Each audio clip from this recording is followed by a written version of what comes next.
οικογένεια και για τα παιδιά, την αγωγή και τα σχετικά θέματα, επειδή έχουμε την ευλογία να έχουμε και μοναχούς, θα αλλάξω λίγο το θέμα και αν μπορούμε να δώσουμε έναν τίτλο στην απόψινή αυτή ομιλία και στο χρόνο που θα έχουμε μετά για συζήτηση θα δίναμε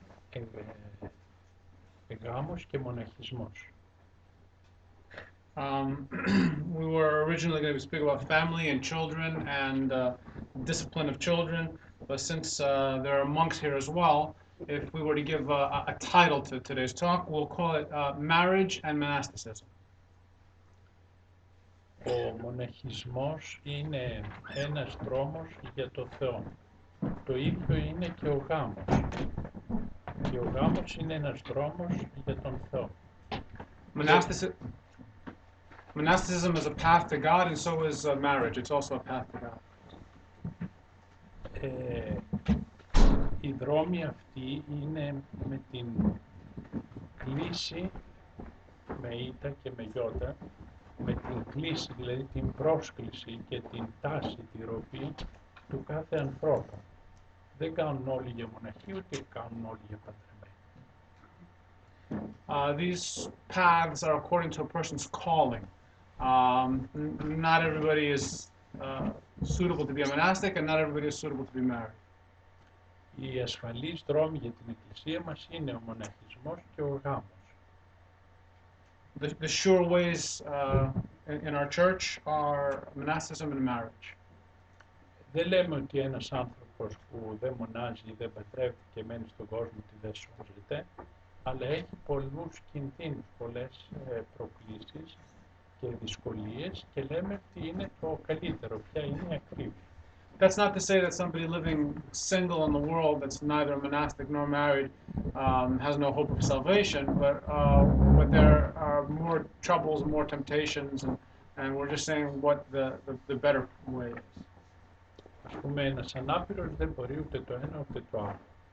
Βεβαίως θα μείνει και ούτε μοναχός θα γίνει, ούτε θα παντρευτεί. For example, a disabled person could, not either not get married nor become a monastic. Γι' αυτό θα πρέπει κανείς πολύ να προσευχηθεί και να πάρει μία απόφαση, να δει μέσα του, δηλαδή με τη βοήθεια του Θεού, γιατί καλύτερα κάνει και πού καλύτερα θα αποδώσει. That's why each person needs to pray and discern within themselves which path they should take. Γιατί ένα λάθος επιλογής θα είναι πρόβλημα για όλη τη ζωή. Because a wrong decision or wrong discernment could be a problem for their whole life. Ένας μοναχός δεν μπορεί να αλλάξει, βεβαίως μπορεί να φύγει, αλλά αυτό είναι μεγάλη αμαρτία. Μοναχός είσαι ισόβιος, δεν μπορείς ούτε να προκριθείς, ούτε να κάνεις άλλη ζωή. Δίνεις υποσχέσεις και πρέπει για πάντα να μείνεις μοναχός. For example, a monastic can't change. If a monastic leaves, it's a great sin. So a monastic lives alone, doesn't get married. Ένας έγκαμος πάλι δεν θα πρέπει με την πρώτη δυσκολία του γάμου να πει «Α, δεν γινόμουν μοναχός» και να αφήσει την οικογένειά του και να γίνει μοναχός και μάλιστα όταν έχει μικρά παιδιά. By the same measure, a married person can't, with the first difficulty that comes, say, "Oh, I should have become a monastic," and then leave their marriage, especially if they have children. Έχουμε περιπτώσεις εγκάμων που έγιναν μοναχοί, αλλά θα πρέπει να έχουν μεγαλώσει, να έχουν αποκατασταθεί τα παιδιά και να υπάρχει και κοινή συμφωνία. Ο σύζυγος να επιτρέψει τη σύζυγο και η σύζυγος στο σύζυγο και το καλύτερο, το άριστο είναι να πάνε και οι δύο σε μοναστήρι. There are examples of married people becoming monastics, but that's when the children are grown and there has to be mutual consent. And the best way is for both the partners to go to a monastery. Γιατί γίνεται κανείς μοναχός? Γιατί αγαπά πολύ το Θεό και θέλει να του αφιερωθεί πλήρως, ολοκληρωτικά. Why does a person become a monastic? Because he loves God very much and wants to dedicate himself to God wholly. Είναι ελεύθερος κάποιος να επιλέξει το μοναστήρι του. Όπου θέλει μπορεί να πάει, δεν δεσμεύεται. A person is free to choose the monastery that they wish to go to. Πηγαίνοντας για μοναχός είναι τουλάχιστον στο Άγιο Όρος, αλλά και αλλού, το διάστημα της δοκιμής από 1 έως 3 χρόνια. Having gone to the monastery, there's a period of a novitiate from 1 to 3 years. Στο διάστημα αυτό κανείς μπορεί να μην ξέρει τι είναι ο μοναχισμός, πρέπει να μάθει και αν το αγαπήσει και το θέλει και κάνει υπακοή και διογέρνεις ότι θα βοηθηθεί και θα προχωρήσει, γίνεται η κουρά του. Δηλαδή κόβουν μαλλιά από την κεφαλή που σημαίνει είναι δείγμα αφιερώσεως και αλλάζει ρούχα, φοράει ταράσα και αλλάζει και όνομα που σημαίνει αλλαγή φρονήματος. Πρέπει πλέον να σκέφτεται όχι όπως σκέφτεται ο κόσμος, αλλά όπως θέλει ο Θεός. So during this trial period of the novitiate, if the person, when they learn what monasticism is and if they still desire it, there's a tonsure, a cutting of the hair, which is a sign of devotion, changing of clothes, a changing of name, which is a sign of a change of character and the way you behave yourself. Ο μοναχός, λοιπόν, ο σκοπός του μοναχισμού είναι η αγιότητα, να νικήσει τα πάθη, να θέσει στη θέση των παθών τις αρετές και να φτάσει με τη βοήθεια του Θεού, με την άσκηση, με την υπακοή, με την ταπείνωση, να φτάσει στο Θεό. The goal of monasticism is holiness, to put aside our passions, to replace the passions with virtues through patience and struggle, and to approach God. Και ο γάμος, όπως είπαμε, είναι ένας δρόμος για το Θεό. And marriage is also a path towards God. Δεν θα πρέπει οι μοναχοί να βλέπουν από ψηλά τους γάμους. The monks should not look down on the married people. Ούτε οι έγκαμοι πρέπει να αισθάνονται μειονεκτικά απέναντι των μοναχών. And the married people should not feel inferior to the monastics. Είναι, όπως είπαμε, μία επιλογή, ύστερα από προσευχή, μελέτη, συμβουλή του πνευματικού και ο σκοπός του γάμου είναι, ο κύριος σκοπός, το λέει και ο Άγιος Ιωάννης Χρυσόστομος, είναι πως το ένα μέλος θα βοηθήσει το άλλο μέλος για τη σωτηρία του. It's a choice that's made through prayer and thought and counsel, and the purpose of marriage, even St. John Chrysostom says, is that one partner helps the other partner approach God. Σκοπός του γάμου δεν είναι η τεκνοποιία. The purpose of marriage is not childbearing. Και αυτό φαίνεται όταν, ας πούμε, η σύζυγος ή ο σύζυγος έχουν κάποιο πρόβλημα και δεν μπορούν να τεκνοποιήσουν, δεν είναι λόγος διαλύσεως του γάμου, επειδή δεν έχουν παιδιά πρέπει να χωρίσουν. And that's demonstrated sometimes if there's a couple that can't have children for some reason. That's not a reason for them to dissolve the marriage. Καρπός της αγάπης είναι τα παιδιά. The children are a fruit of love. Και ο Άγιος Χρυσόστομος, ο Μέγας Παιδαγωγός, λέει δεν φτάνει να γεννήσουμε παιδιά, αλλά και να τα αναθρέψουμε. And St. John Chrysostom, the great discipliner, said that it's not enough to bear children, but also to raise them. Τα παιδιά, λέει, πρώτα θα πρέπει να τα συνδέσουμε ωραία με τον Θεό. We have to unite our children with God. Δεν θα πρέπει να τα κάνουμε να αγαπήσουν τα χρήματα, τις δόξες, τις τιμές, αλλά να τους δώσουμε καλή χριστιανική αγωγή. We shouldn't make them love wealth and glory and honors, but to give them good Christian upbringing. Τα παιδιά δεν είναι εξαρτήματα δικά μας, αλλά είναι δώρα του Θεού.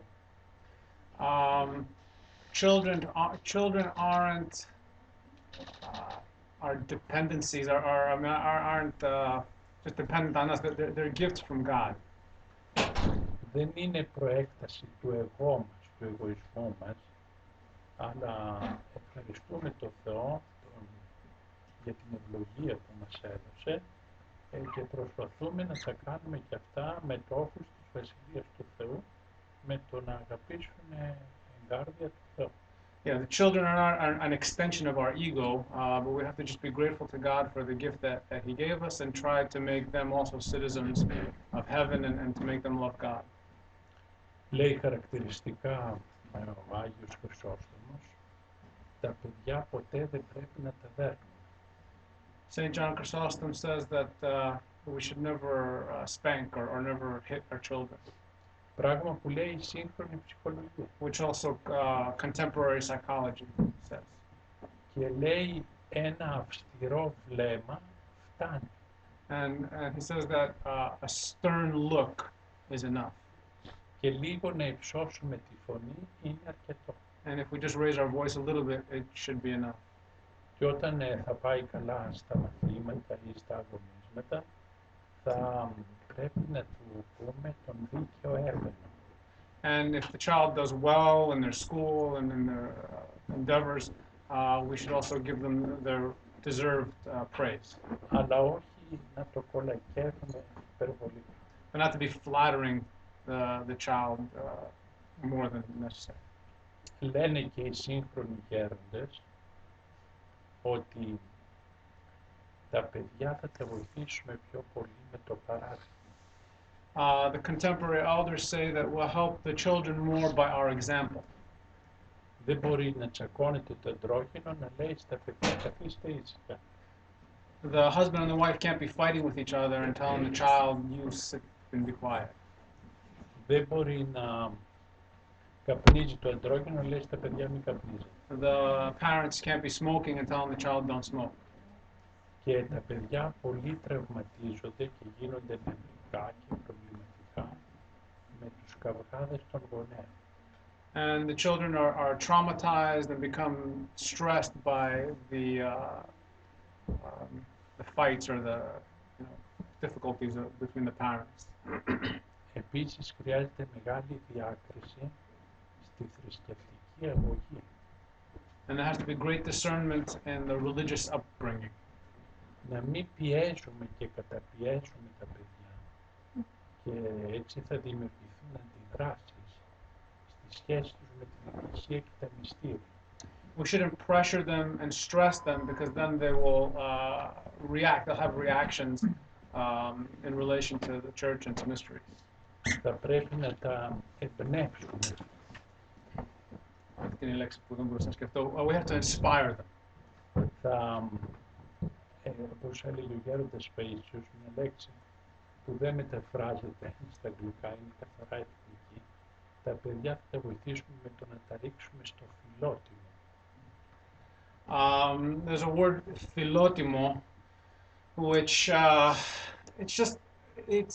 it's being honorable and just loving honorable things, not honor in the bad sense, but the good sense. And so we have to teach our children to express that, to have that, to love honorable things. Λέει ο Ντοστογεύσκη, τα παιδιά δεν είναι μόνο να τα διδάξουμε, αλλά και να διδαχθούμε. And Dostoevsky says, children are not just so we could teach them, but so we could learn from them also. Γι' αυτό λέει ο Χριστός, αν δεν γίνετε σαν τα παιδιά, δεν θα εισέλθετε στη Βασιλεία του Ουρανού. That's why the Lord said, if you don't become like children, you won't enter into the kingdom of heaven. Γιατί το λέει αυτό? Γιατί βλέπετε το παιδί, το μικρό παιδί, το μαλώνουμε και μετά από λίγο μας αγκαλιάζει. Δεν κρατάει κακία. Είναι η παιδική ακακία. Έτσι πρέπει να γίνουμε, συγχωρητικοί, άκακοι, πράοι. And why does the Lord say that?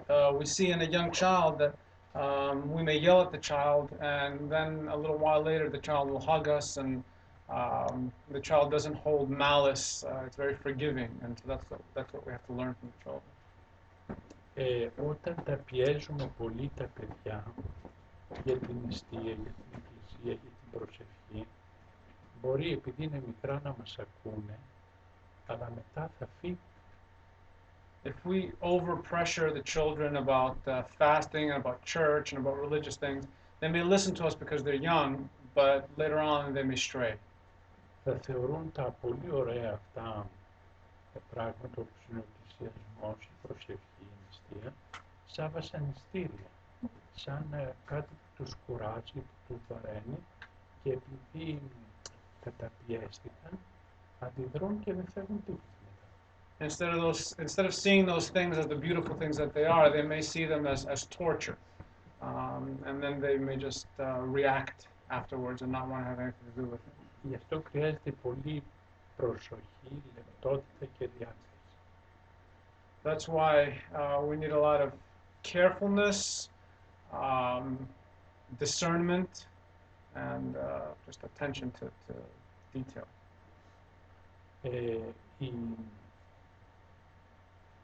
Η παιδική ψυχή καταγράφει ό,τι ακούει, ό,τι βλέπει και αυτό μένει για όλη τη ζωή. And the child's soul is imprinted all of the impressions that a child has, and it stays with the child for the rest of their life. Εάν δημιουργήσουμε αυτή την αντίθεση στις καρδιές των παιδιών, θα είναι δυσκολεμένα σε όλη τους τη ζωή. If we create that kind of reactionism in a child, it'll be a problem for them for all of their life. Ήταν ένα παιδί στην τρίτη δημοτικού εκεί στη γειτονιά μας που ήμασταν μικροί. Ο πατέρας καλός, αλλά ήταν πολύ πιεστικός, πολύ πιεστικός. Θα έλεγα βασανιστικός. Και μια μέρα του λέει το παιδί, πήγαινε τρίτη δημοτικό, δεν θα μεγαλώσω, λέει. Μπροστά σου Μεγάλη Παρασκευή θα τρώω μπριζόλα. When the elder was young, there was a boy in third grade, and his father was very pressured him a lot, perhaps even tormented him. And at some point, the boy said, "Well, when I grow up on Holy Friday, I'm going to eat meat in front of you." Ή έλεγε κάθε φορά που θα πηγαίνει στην εκκλησία, θα σου δίνω 5 δραχμές. Το παιδί πήγαινε για τις 5 δραχμές. Όταν μεγάλωσε, δεν ήθελε τις 5 δραχμές και δεν ξαναπήγε στην εκκλησία. Or another example is when a child was being told, every time you go to church, I'm going to give you a certain amount of money. And so the child would grow up, but then when the money wasn't there at some point, the child wasn't interested in going to church. Μετά πρέπει να είμαστε πολύ ειλικρινείς και τίμοι με τα παιδιά. We have to be very sincere and honorable with our children. Ήταν μια γυναίκα στην Αθήνα και είχε ένα γιο στην εφηβεία, 16-17 χρονών. Και σε αυτή την ηλικία τα παιδιά καμιά φορά αντιμιλούν χωρίς να θέλουν. Το κορίτσι γίνεται γυναίκα, το αγόρι γίνεται άντρας, αλλάζει η φωνή του, τα χαρακτηριστικά του. Είναι μια φυσική αντίδραση. Θέλουν αγάπη τα παιδιά, κατανόηση, συζήτηση. There was a woman in Athens that had a teenage son, 15, 16 years old, and at that age, a lot of times the children will react, talk back, and do things naturally. It's just a time of change for them, and sometimes it's just a natural reaction. Και στεναχωριόταν περισσότερο, όχι γιατί περνάει ένα πρόβλημα το παιδί της, αλλά τι θα πει ο κόσμος. And the woman was more concerned not about the problems that the child was going through, but what were people around going to say? What was the impressions of the people? Ότι εμείς είμαστε μια πολύ καλή χριστιανική οικογένεια και το παιδί μας εκπαιδεύει και αργεί το βράδυ και αυτά. Οπότε βλέπετε αυτός είναι ένας κρυφός εγωισμός. Δεν έννοια το παιδί, αλλά το καλό όνομα, μια χαζοαξιοπρέπεια. She was concerned about her image as a Christian family and how it would be looked at if the child rebelled, and that's a hidden kind of egoism. She was more concerned about the impressions. Πήγαν λοιπόν στο γέροντα Πορφύριο, ζούσε τότε, και είπε η μητέρα αυτό άκουσε ο γέροντας, καθυστέρησε να απαντήσει, προφανώς προσευχήθηκε, γυρίζει λέει στη μητέρα, κοίταξε, για να δω τα γόνατά σου. Το πρόβλημα του παιδιού σου το έκανες προσευχή. Νομίζουμε ότι εμείς θα σώσουμε τα παιδιά μας. Όχι θα σώσουμε εμείς, ο Χριστός θα τα σώσει. Και βλέπετε, έστηκε So she went to Elder Porphyrius, who was alive at the time, and she complained about this problem with her child. And the elder didn't respond right away. He prayed at first, but then he said to her, "Let me see your knees. How often do you get on your knees and pray for the child? We're not the ones that are going to save our children. Christ is going to save them." Βλέπετε ένα παιδί, είναι δύσκολο, ζωηρό, δεν ακούει. Χρησιμοποιούμε το καλό. Του κάνουμε δώρα, του παρακαλάμε, αυτά. Όχι, δεν αλλάζει. Το παρατηρούμε αυστηρά.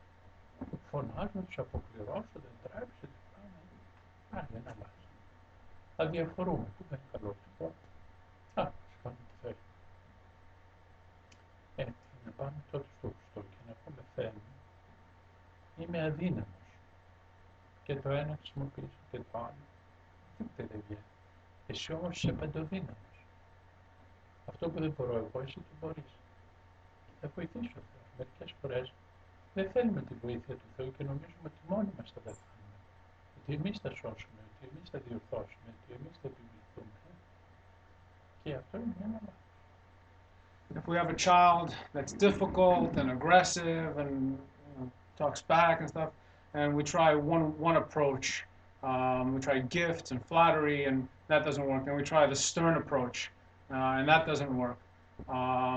So sometimes we may just give up, and that's not good either. We shouldn't give up. We should go to Christ, and we should say, Lord, I've tried this, and I've tried that, and nothing works. I am weak, but you are all powerful, and you're the one that can change my child.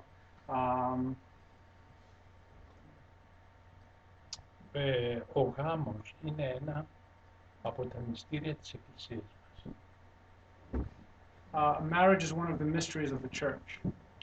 Και μάλιστα είναι τόσο μεγάλο, λέει, το μυστήριο αυτό, όπου το χαρακτηρίζει ο Απόστολος, όποια είναι η σχέση του Χριστού με την Εκκλησία, είναι η σχέση του ανθρωπίνου. Βλέπετε σε τι υψηλό πνευματικό βαθμό τοποθετεί το μυστήριο του γάμου η Εκκλησία.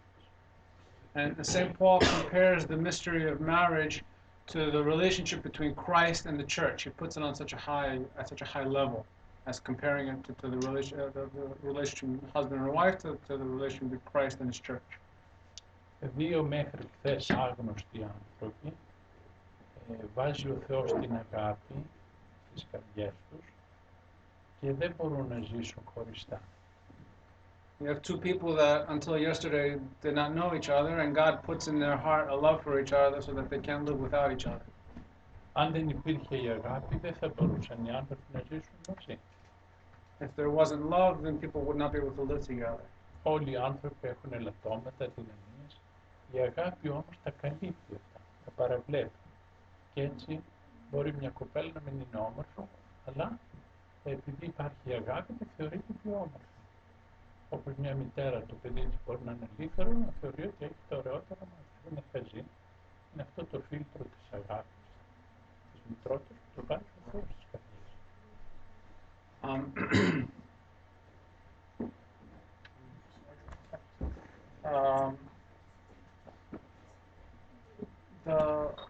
The love between two people, it covers the flaws. A lot of times people have flaws and weaknesses, and it's the love that covers these flaws. For example, if a woman is not pretty, but her husband loves her, he thinks that she's the prettiest, or a mother with a child, if there's something wrong with the child, but the mother thinks that the child is she overlooks all the flaws, and it's love that makes us overlook the flaws in each other.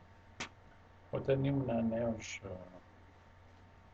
λειτουργήμα μοναχός, είχα πάει στο Άγιο Όρος και συναντήσαμε τον πατέρα Παΐσιο και μας κράτησε και 2 ώρα, δεν είχε κόσμο και φεύγοντας του λέμε, τότε εμείς ήμασταν 20 χρονών, ένας φίλος μας ήταν μεγάλος, λέμε, γέροντα, έχετε τα σεβάσματα του Πάπα. Λέει, τι κάνει, πατρέφηκε? Λέμε, όχι, δεν. Λέει, πέστε του αν δεν παντρευτεί να μην ξανάρθει να τον δω. Και άμα ψάχνει καμιά όμορφη, μια φωτιά να πάρει, πάει ο Νοσιάτης. Άμα ψάχνει καμιά πολύ μορφωμένη, μια σταγόνα αίμα να πάει στον ενδιαφέρον, πάει συχνά. Άμα ψάχνει καμιά πλούσια, ένα σεισμό πάει η πολυκατοικία της. Φαίνεται απλοϊκό, αλλά είναι σοφό. Δηλαδή, ένας παντρεύεται μια νέα αύριο που κάποια ρητίδα πρέπει να την παρατήσει. Οι άλλοι ήταν πλούσιοι και τώρα έχασε τα λεφτά που την παρατήσει, τα παιδιά στον δρόμο. Έτσι λοιπόν το κύριο είναι να είναι ανάμεσα στο αντρόκινο Χριστός. When the elder was young, he went with a friend to visit Elder Paisios on Mount Athos, and Elder Paisios asked about another friend that was a little bit older, maybe around 40. Said, how is he doing? Is he married? And they told him, no, he's not married. He said, tell him that until he gets married, I don't want to see him again. And tell him if he's looking for a pretty woman, something could happen and her looks could go away. If he's looking for a smart woman, something, some health problem could happen and her intelligence can go away. If he's looking for a wealthy woman, then something could happen and so we can't be looking for externals. You can't marry somebody and the minute they have a wrinkle, you leave them. And so the primary thing is in a marriage between two people has to be Christ. Για την Εκκλησία μας, λέμε ποια είναι η ακρίβεια. Η ακρίβεια είναι η τελειότητα. Δεν επιτρέπεται κάποιος να χωρίσει. Αυτό είναι το τέλειο. Επειδή όμως οι άνθρωποι είναι αδύναμοι, η Εκκλησία μας, και των Αγίων Πατέρων, επέτρεψε δεύτερο και τρίτο γάμο. Γιατί κανείς ή πεθαίνοντας ο σύζυγος ή η σύζυγος ή για άλλους λόγους, καμιά φορά δεν φτάνει, μας εγκαταλείπει ο που φεύγει ή κάποιοι σοβαροί λόγοι, ο άλλος είναι φρενοβλαβής. Η Εκκλησία πάντοτε δεν είναι ευλογή το διαζύγιο και το αποτρέπει. Φέρνουμε θα κάνουμε υπομονή κτλ.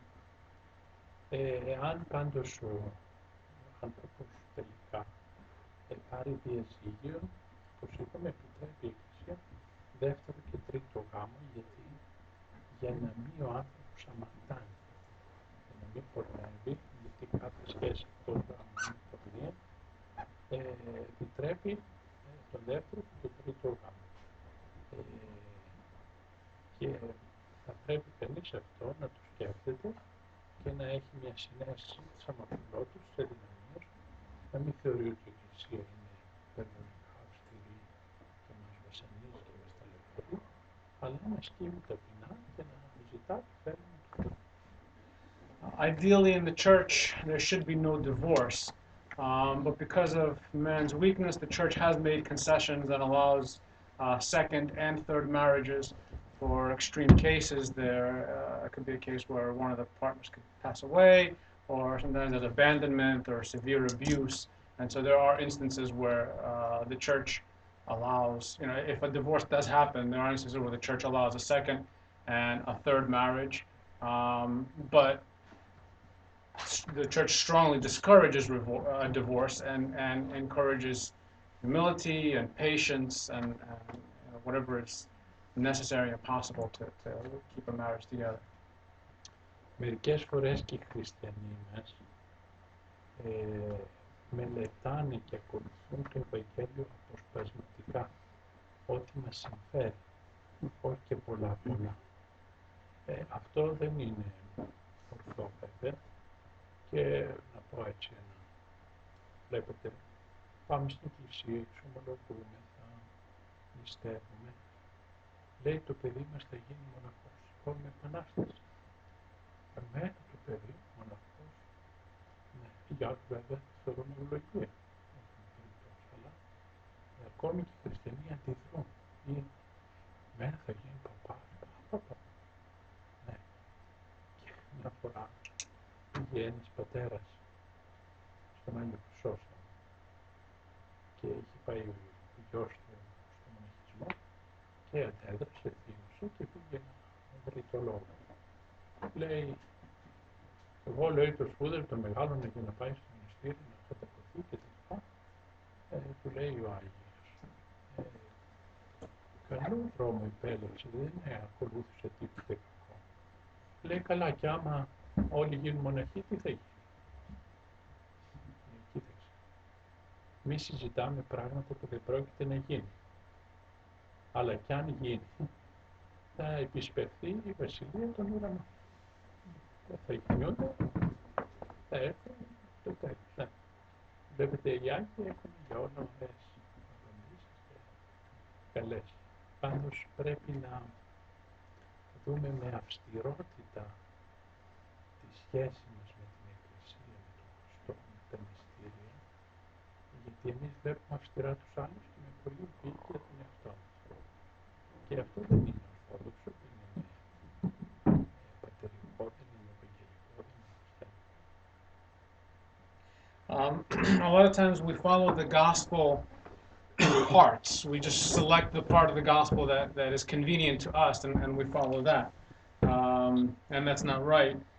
For example, there could be a parent who is very pious and church-going, but if their child decides that they want to become a monastic, it's a big problem, and they can't handle that. There's an example with Saint John Chrysostom, where a parent who went to Saint John and complained that his son wanted to become a monk, and he said, I raised him and I brought him into the world, and I didn't do that for him to become a monk. And St. John Chrysostom said, well, it's not a bad path that he's choosing.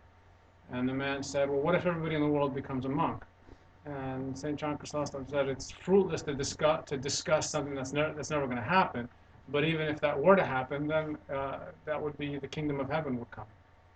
And so the saints always had wise replies to things. And then we have to look at ourselves sternly in the church and before God, because a lot of times we look at others very sternly and very rigidly, and we're very lenient with ourselves, but we should be more stern and more rigid with ourselves and more lenient with others.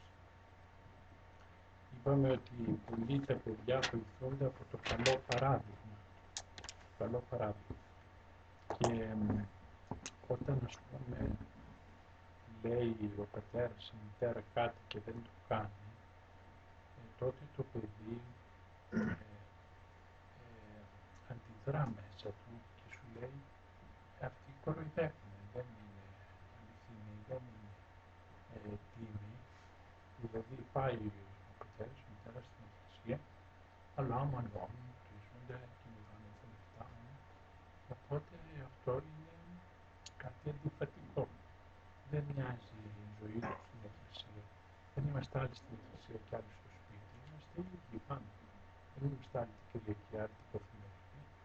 Είμαστε ενιαίοι και προσπαθούμε να είμαστε μαρτυρία Χριστού και μάλιστα άμεσο οικογενειακό περιβάλλον. Διηγούνται για τον Δοστογεύσκη κάθε απόγευμα. Είχε μια ορισμένη ώρα που πήγαινε εκεί στην Πετρούπολη με τη γυναίκα του και τα δυο του παιδιά έναν περίπατο. Και ήταν μια καθορισμένη ώρα που πήγαινε και το ξέρανε οι φτωχοί και πηγαίνανε, ζητούσαν ελεημοσύνη.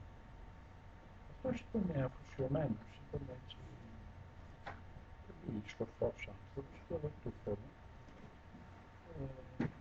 Έβαζε το χέρι του στην τσέπη και έδινε, ούτε έβλεπε σε ποιον έδινε, ούτε πόσα έδινε. Μερικοί πονηροί στο άλλο τετράγωνο ξαναζητούσαν, τους ξανάδινε. Λέει γυναίκα του, Θεόδωρε, σε αυτούς έδωσες, μην ξαναδίνεις. Πήγαν στο σπίτι, φάγανε και κοιμήθηκαν τα παιδιά. Λέει η γυναίκα, θέλω κάτι να σου πω. Λέει, δεν με πείραξε που μου είπες αυτό. Είναι σωστό. Αλλά με πείραξε που το είπες μπροστά στα παιδιά. Τα παιδιά θα λένε ο πατέρας μας είναι καλός. Και προσέχει που είναι. Βλέπετε μία λεπτότητα. Εμείς λέμε, τον βάλω στη θέση του. Βλέπετε, λέει ο Βάσης Αγίας. Ένας ασκητής μεγάλος, Τετάρτου αιώνα. Πες τα κανά, το πω μετά. Yeah, again, just to restate that children need a good example. Um, if the children don't have a good example from their parents, they can react, they can rebel, they can see that their parents are insincere. If the parents are going to church but then coming home and fighting or cursing, um, the child will just see the hypocrisy and just rebel inside. We have to be the same people that we are at church. We have to be at home. We have to be in all aspects of our lives. And the elder said in a story from the life of Dostoevsky that he would go with his family for a walk in St. Petersburg at a point in time each day or each week. And a lot of times the poor people would caught onto the pattern and knew that he would be there at that time, and so they would go and ask for alms. And he was a lot of times he wouldn't pay attention. He would just put his hand in his pocket and just give without really looking at who he's giving to. So a lot of times, then the poor would, they noticed that he wasn't paying attention, so they would go and ask a second time. And so his wife corrected him, and she said, you gave to this person already, and you're giving him a second time. So then when they went home, and the kids were in bed, Dostoevsky told his wife, I don't mind that you corrected me and you pointed out the mistake that I'm making, because you're right, I'm making a mistake, but I mind that you said it in front of the children, and it'll make the children not, lose their respect for me.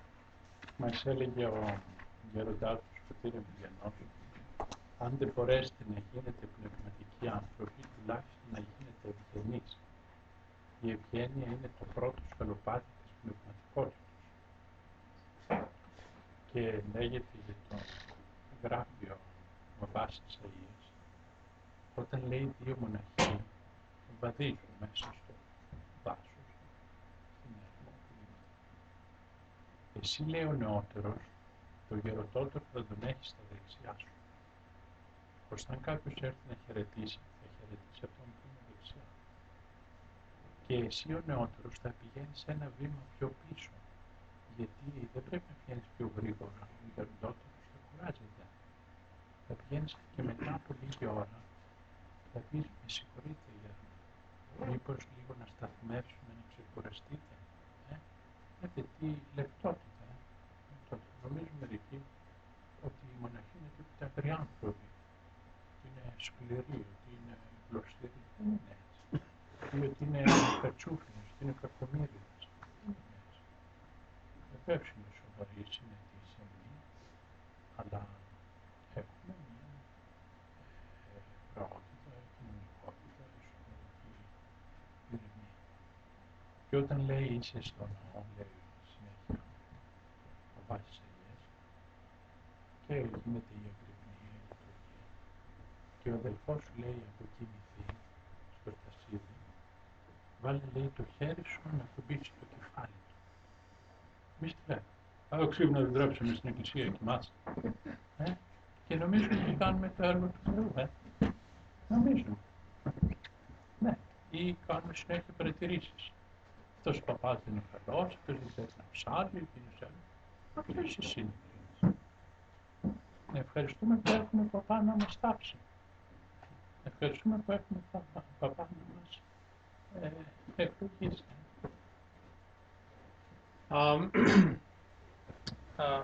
His elder Emilianus used to say, if we can't become spiritual, at least let's be considerate of Yanis, right? Considerate. And Elder Isaiah used to tell monastics, if there's two monastics walking somewhere, the younger should always have the older monastic to his right, so that if somebody comes, they'll recognize, the older and take a blessing from the older monastic. The younger one should always walk behind, let the older one walk ahead, and not kind of walk fast and try to. The younger one should be considerate enough and pay enough attention to detail to offer every once in a while, let's stop and rest, knowing that the older one might get a little more tired.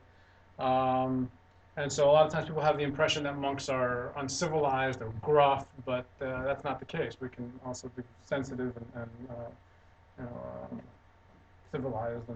And for example, if we're in church and next to us somebody falls asleep and they're sleeping at an all-night vigil or something like that, we could just reach over and touch them and kind of gently wake them up. But a lot of times we just, hey, wake up, what's wrong with you? And a lot of times we're too critical. We criticize monks and priests and say, this one does like this one does like that, instead of just thanking God that we have a priest that can perform the mysteries for us and do our burials and various things that we need.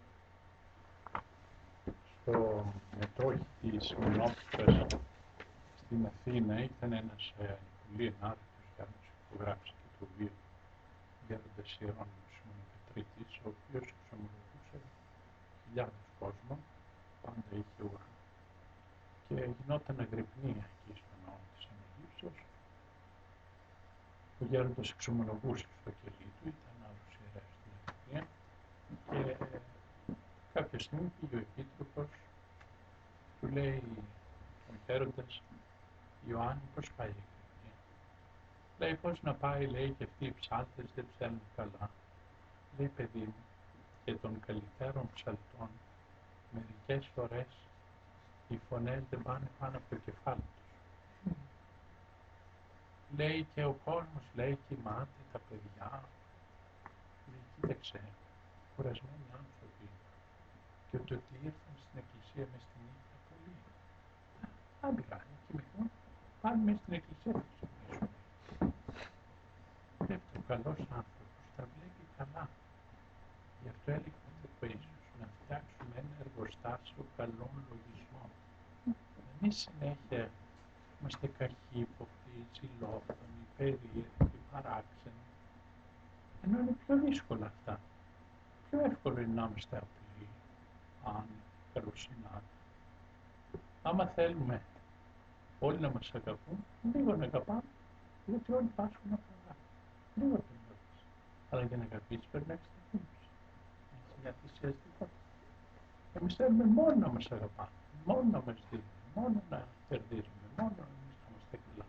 Δεν γίνεται. There was an outpost of the monastery of Simonopetra in Athens, and there was an elder Hieronymus there that would take thousands of confessions. And at some point, there was an all-night vigil, and another priest was serving, so this Hieronymus was taking confessions, and the church warden approached, and so the elder asked the church warden, how's the vigil going? And the church warden said, the chanters are not really good. And the elder said, well, sometimes even for good chanters, their voice doesn't project and they can't. And the warden said, yeah, but people are sleeping in church. And the elder said, well, if they sleep in church, they'll wake up in church. And they're tired people and they have jobs, and so let's cut them a break. And the elder Paisius said that we have to make ourselves factories of good thoughts, and instead of always being critical and negative and difficult, and to have good thoughts, and to look at the good in other people, and to I'm paraphrasing, and that we should, if we show a little bit of love towards others, we always want to be loved. We don't want to love others. We always want others to love us. But if we just show a little bit of love towards others, then a lot of times it will be reflected and it will be, it'll be given back to us as well. Βλέπετε εκεί ο Μέγας Αντώνιος, καθηγητής της Ερήμου, πολύ σπουδαίος, μεγάλος Άγιος, προσευχήθηκε ποιος είναι πιο ευάρεστος στο Θεό. Και τι του δείξε ο Θεός, έναν τσαγκάρι στην Αλεξάνδρεια. Ξεκίνησε λοιπόν, πήγε, λέει, άνθρωποι του Θεού, ποια είναι η εργασία σου? Τίποτε, εγώ είμαι ένας χαμένος. Λέει, συγχωρείτε, εμένα μου είπε ο Θεός να έρθω. Λέει, άνθρωποι του Θεού, τι να σου πω, λέει, εγώ είμαι τσαγκάρης, είμαι αγαπημένος, μοιράζω την περιουσία μου στα τρία. Ένα, λέει, κομμάτι, παίρνω τα έρματα για να φτιάξω τα παιδιά. Ένα, λέει, εξοδεύω με τη γυναίκα μου και ένα το δίνω στους φτωχούς. Και μόνο αυτό κάνεις. Τι να κάνω, λέει, είμαι ένας χαμένος. Δεν είχε ιδέα περί του εαυτού του. Αυτή ήταν η μεγαλοσύνη, ότι ήταν ταπεινός. Δεν παίρναγε από τον νου του ότι είναι Άγιος, ότι είναι ευάρεστος, ότι είναι σπουδαίος, ότι είναι ξεχωριστός. Μας έλεγε ο γέροντας ο Φρόνιος, έλεγε στους μαθητές του ότι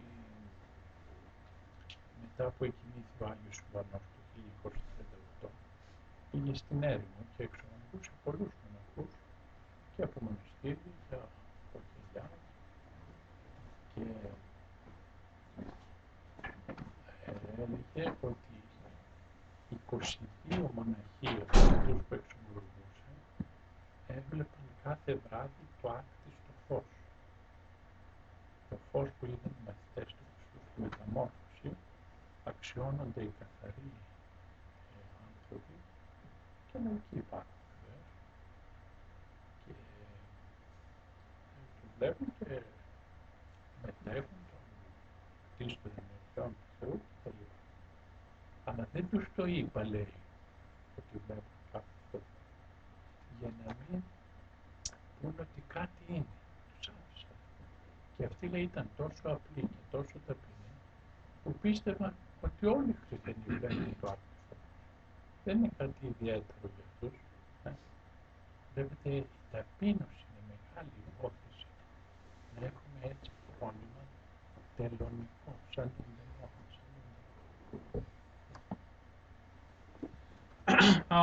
Saint Anthony of the Desert, the founder of monasticism, at some point prayed to God who is the most virtuous person. And God showed Saint Anthony a shoemaker in the city.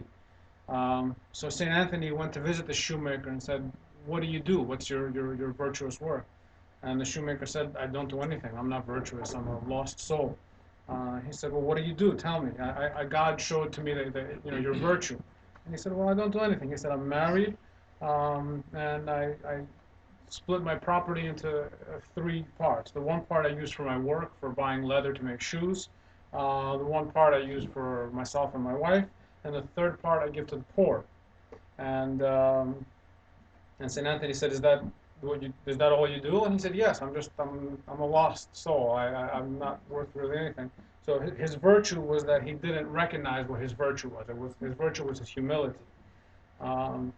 And Elder Sophronios, disciple of Saint Silouan, when Saint Silouan died, Elder Sophronios went into the desert, and he would hear confessions of monks. And he said that there were 22 monks from the ones that he would hear regular confessions. There were 22 of them. Every night they would behold and participate in the uncreated light of God, the light that the apostles saw during the Transfiguration, that Christ shined with the Transfiguration. But he said that he didn't tell them that they were beholding the uncreated light because he didn't want them to think high thoughts, because they thought that it was a normal thing that every Christian would see and participate in the uncreated light.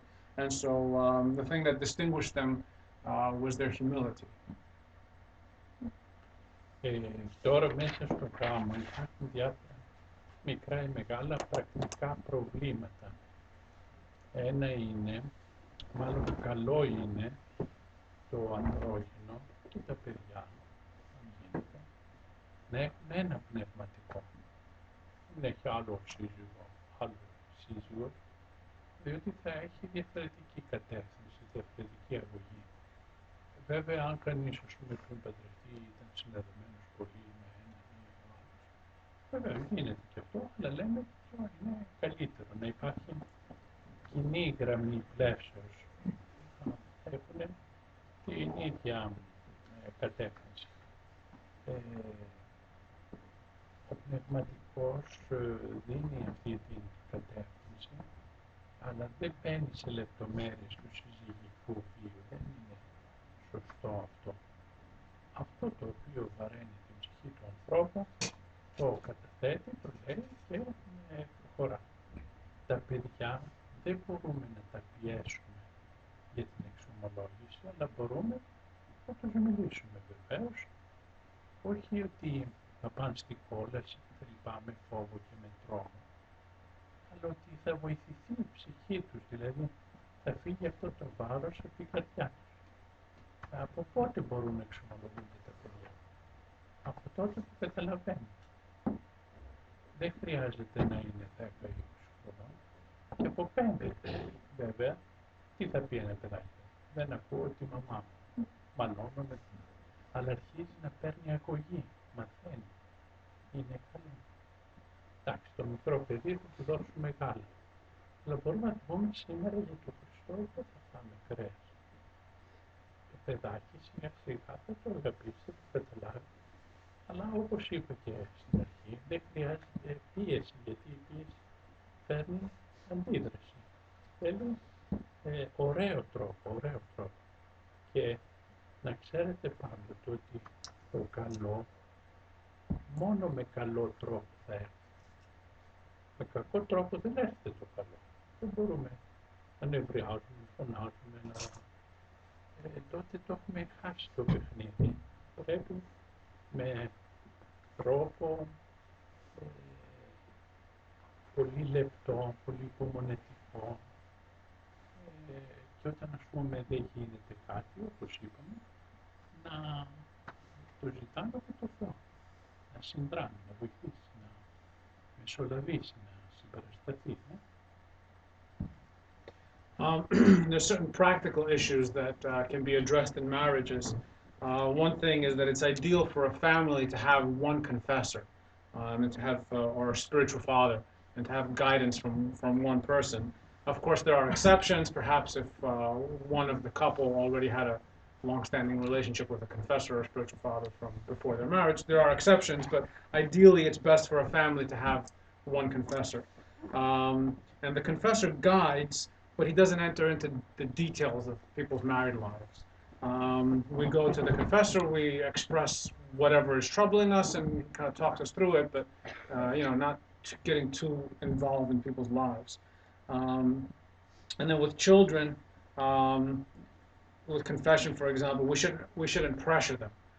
We should talk to them, tell them about confession, but not to threaten them that they're going to go to hell, or give different kinds of pressure. How early can children confess? Children can confess as soon as they have understanding, even as early as 5. Now, what's a 5-year-old going to say in confession? I didn't listen to my parents. But at least it gets them into the habit of confessing, and into the habit of listening, and the habit of learning. And and then let's say with fasting and with children, maybe we could start slowly, and during the fast we can have them have dairy products, but we could tell them, for Christ now we're going to not eat meat during this fasting period. So again, we shouldn't pressure them. We shouldn't create inside them a rebellion, a reaction. We should be gentle and delicate. And that good only comes from good. We can't pressure and yell and have bad things coming out of our heart, and expressing things in a bad way, and expect the good to come out of it. And so be delicate, be patient, and also seek help from God, because there's a lot of things that we just can't accomplish on our own. We need to seek God's help.